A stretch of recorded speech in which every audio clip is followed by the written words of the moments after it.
Good evening. I'd like to spend a little time this evening talking to you about the big topic of climate change. And I would like to reduce it down to a few simple things that are quite easy to understand, which would be why it's happening, and secondly, why what you're being told about the human element of this, the anthropogenic factor involved in climate change, is absolutely false.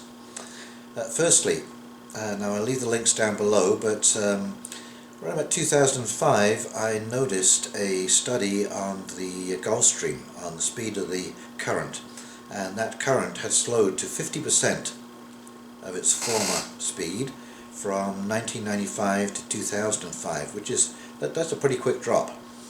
And now, because this is a current, and currents need different temperatures, hot and cold, to create a current. Now, I don't know if any of you remember the experiment you did in physics to illustrate this, but we did with a Bunsen burner, a beaker, some water, a tripod, and a little grain of permanganate of potash. And you put the Bunsen burner under the beaker of water on one side, and you put the grain of permanganate of potash in it, which is a very strong purple colour. And what you do then, as the water heats, you see that that little stream of purple rises, goes across the top of the beaker, down the other side and back to its starting point, and it keeps on going like that, round and around and around and around and around. Now, the interesting thing is that as the water in the pot warms up, and there really is no differential between hot and cold anymore, the current essentially stops, and the whole water just turns a kind of pinkish, purplish colour. Now, this is what happens to all currents. This is a thermodynamic reality, and so the Gulf Stream is exactly the same thing. If we start our cycle at the Ice Age, okay, this is when you have extreme cold in the north and extreme heat at the equator. The differential between these two temperatures over a period of about 100,000 years starts this slow cycle up again, because that's what causes the Ice Age, is the slowing down of the current. Because what that current does is it ameliorates the temperatures at both ends of the spectrum. So the cool water coming in from the north helps to keep the equatorial waters a little cooler, and those equatorial waters keep the north a little warmer. And as this goes on, of course, over the next 12 to 14,000 years of interglacial period, then that current is basically, that's a sweet spot. That is when it is moving fast enough that we have 4 seasons, and the temperatures are constant enough that we can actually grow in the summer season, spring and summer season. Now, it is no coincidence that basically, in South America and Europe, they both discovered agriculture around about the same time, about 10,000 years ago. And the reason for that is that the climate was just absolutely impossible to grow in. It was just way too unstable. Now, if you do a Google search for the Greenland ice core samples, you will find that those samples have basically all been studied now. They've reached the bottom, they've hit bedrock. I believe there is 260,000 years of data that has now been analysed. And of course, when you look at the graph over the last 260,000 years, you'll notice that there is no flat points, there is no wavy bits like this. It is straight up, straight down, straight up, straight down.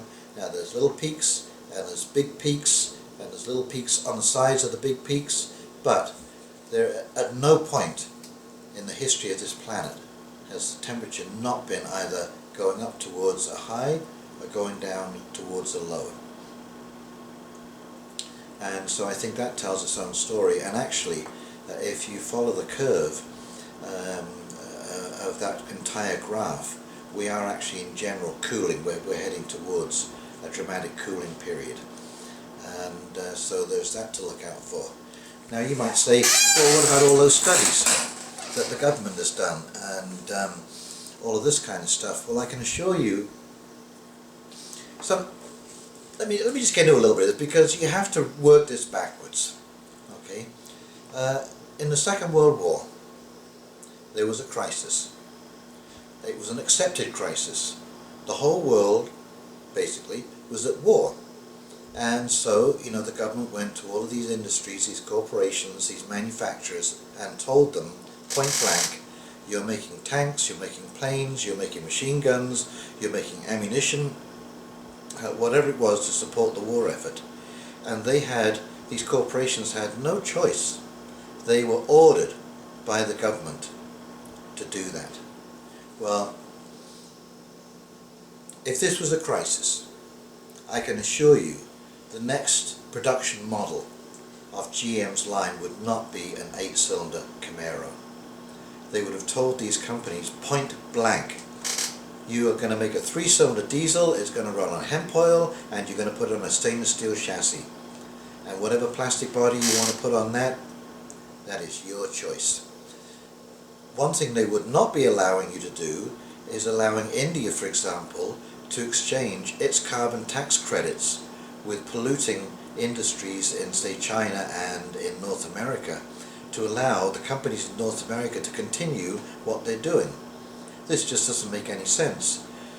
So I just find it kind of interesting how the blame always seems to come back on the people.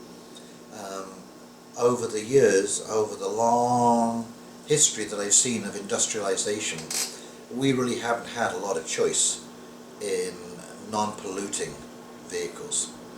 You got A, B, C or D. Each company offered you A, B, C or D. That was basically what you got.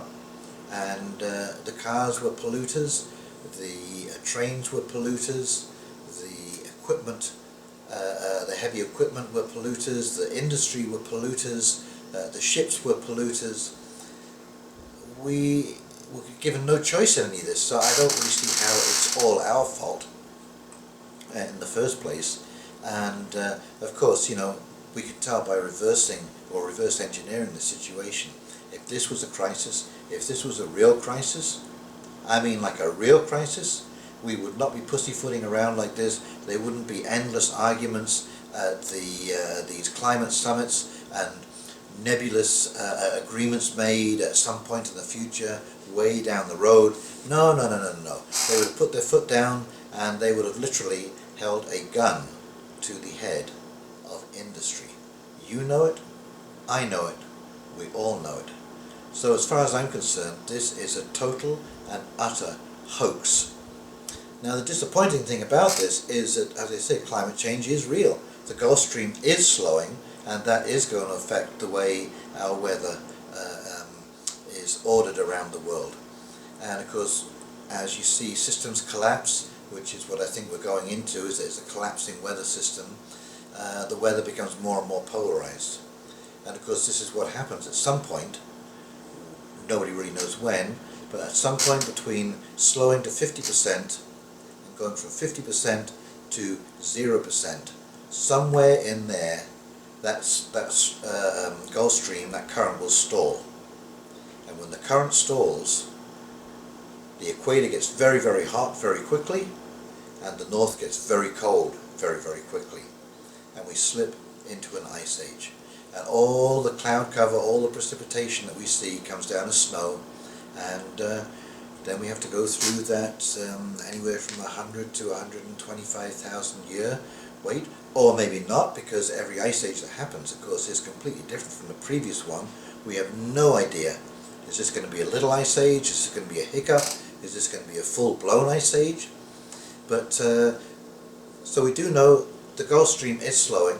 This is going to cause weather calamities all over the world. We do know that in general over the last 250,000 years the trend line has been towards cooling. And we also know that if this was a real crisis, the government would have acted. Have no fear at all, the government would have acted. Do not doubt that whatsoever. So The disappointing thing that I am seeing about this is that obviously our farming practices have to change. We cannot do monocropping, monoculturing, huge farms, sprawling all over the acreage that we have. This is going to be uncontrollable. If you were to get, say, a frost, a killing frost for 3 days in the second week of August, you can't cover those crops. I could maybe cover my garden up and protect my own food, but you're not going to cover 300 acres of crop from a frost. So this is the kind of stuff that the government should really be on, and they're not. And I think we can think our own way out of this.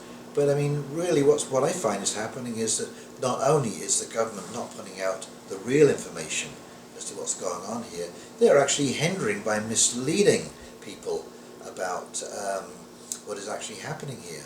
And they surely have access to probably some of the best data in the world.